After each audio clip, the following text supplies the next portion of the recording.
10 күн мурда эле мамлекеттик салык кызматынын төрагасынын милдетин убактылуу аткаруучу болуп дайындалган Кыдыкбек Кыдыров дагы кызматынан кол жуй турган болду. Аны жумуштан алуу боюнча сунуштама президент Садыр Жапаровго берилип, учурда бул кызматка жаңы жетекчини коюу пландалып жатканы белгилүү болду. УКМКнын төрагасы Камчыбек Ташиев текшерүү учурунда салык кызматынын төрагасынын милдетин убактылуу аткарып жаткан Кыдыкбек Кыдыров дагы мурда кармалган салыкчылар аралашкан коррупциялык схема боюнча ишти уланта бергени ачыкка чыкканын, ушундан улам жоопко тартыла турганын билдирди. Камчыбек Ташиев салык кызматынын айрым жетекчилери жана кызматкерлери бул коррупциялык схеманы кылдаттык менен иштеп чыкканын билдирди.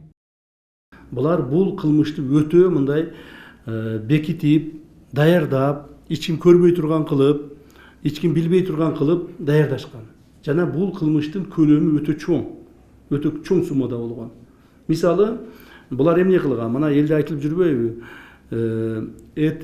ЭТТН деп. Электрондук товар электрондук товарно-транспортная накладная. Электрондук товарно-транспортная накладная дейт. Мен ушуну силерге бир 2 мүнөткө түшүндүрүп коеюн, себебі журналисттерге бул түшүнүктүү болуш керек. Эмне үчүн ЭТТН деп атышат? Булар ЭТТНди эмне кылышкан? Булар ЭТТНди ар бир товар чыкканда акциздик марка, скажем, водка да, арак чыкканда, ошо аракка акциздик марканы жабыштырат дагы, анан кийин сатканы жөнөтөт. Ошо сатканы жөнөткөндө ошол жерде ЭТТНди жазышат. То есть товарно-транспорт накладная электрондук. Алар эмне кылат? Ошону жазып чыгарат дагы, товар кете берет. Кете турган жагынан барып сатыла берет. А ЭТТНди возврат не деп коет эле?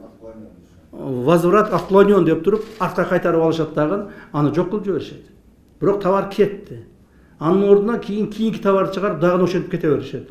То есть бул ушундай мафиозный баягы структура болгон, ар бир кайтарылган ЭТТНди налоговый инспектор текшерип, эмне үчүн кайтарылды, кандай болду деп акты түзүш керек эле. Бирок биз текшерип чыккандан кийин азыр дагы эле текшерип атабыз, миллион ЭТТН кайтарылып келинген.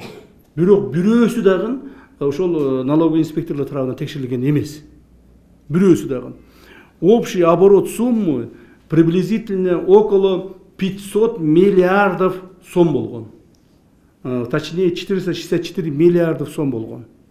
Ушунча акчаны баягы көмүскө экономиканы алып чыгышканда контрабанда менен ушул налоговиктер өздөрү ушуну менен машыгышкан. Так? Бул жерде приблизительно эсептеп келгенибизде бүгүнкү күндө 30 миллиард сомго чейин налог төлөнбөй калган. Ошол контрабанданын эсебинен. Мына көп эле айтып атышпайбы, эмне үчүн налоговойдун башчысын кармады, анын орун басарларын кармады, жанагы кызматкерлерди кармады деп. Мына ушун үчүн кармаганбыз.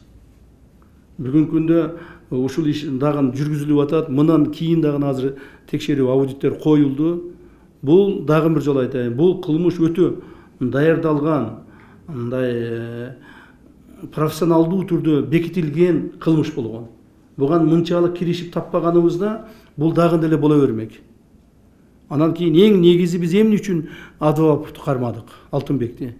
Так, кармаган себеби ушул кайтарылган ЭТТНдерди алар салык инспекторлору текшерип, дагы бир жолу айтайын, ар бирин текшерип, эмне үчүн кайтарылгандыгын себебин жазыш керек эле да. Булар текшербей койгон, атайлап. Себеби ар бир кайтарылган ЭТТН үчүн булар өздөрүнүн мындай коррупциялык долясын алып турушкан. Иштейди, миллион ЭТТН кайтарылды. Миллион ЭТТНден 1 эле доллардан алсын, миллион доллар алып коюшкан. А эгерде 10 доллардан алса, 10 миллион доллар алып коюшкан. Мына ушуну азыр казып чыгып атабыз. Кимге кетти бул акчалар? Кимдери алды бул акчаларды? Так? Ушунун баардыгын азыр казып чыгып атабыз. Жана мындан кийин дагы жанагы жоопко тартабыз. Дагы бар адамдар.